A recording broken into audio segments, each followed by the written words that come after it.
Thursday, and I'm surprisingly not going that mental at the moment, so this might not be as entertaining as normal, but we're starting with the CFV core program. We are now in week 5.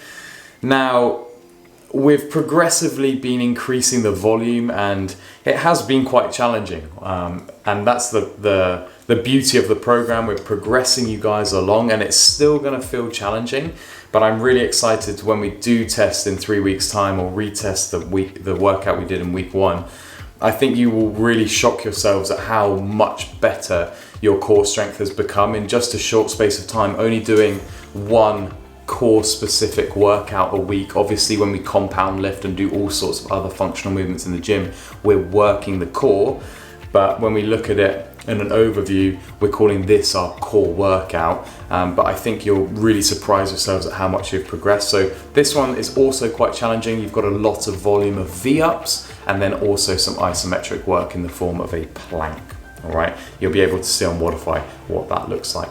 Once we've done that, then today is our conditioning bias day, the slightly longer day in the programming for this week. So the way it works, 7 minutes on, 1 minute off for 4 rounds. This is interval work, but it's realistically an AMRAP disguised as interval work. So I want you to choose a pace as if it was a 30 to 35 minute AMRAP. So at the point where you get to the 1 minute of rest, I want you to almost feel like you don't need to take it. So it's closer to like a zone 2, zone 3 effort. You're not going mental to really push the pace and see how many rounds you can get, but more so just a consistent effort. And based off how consistent and kind of how conservatively you can move through this, you're definitely going to feel better for it in the following, or tomorrow and Saturday. So what you've got is some machine work, you've got some med ball box step ups.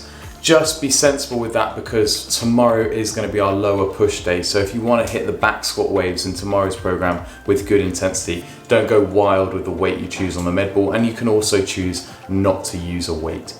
So you can just get rid of the med ball if you want. You've got some ab mat sit-ups in there, which should feel quite tasty after the core work that we've just progressed on from. And then the real important bit is we've got some kettlebell snatch.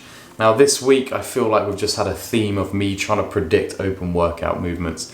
I also think they've put in the equipment list 16 and 24 kg kettlebells, trying to wrap my head around what that might be used for. We have never seen a kettlebell snatch at the open. I don't think there's ever been a kettlebell at the open, so potentially something that they might throw in just as a little bit of a new movement. So we're going to be practicing the kettlebell snatch, which famously everybody hates.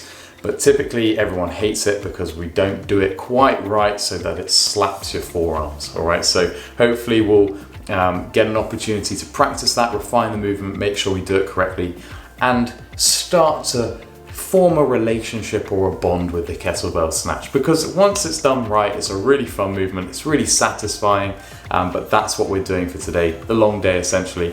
That's all I have to say. Oh yeah, get your scores into Wodify.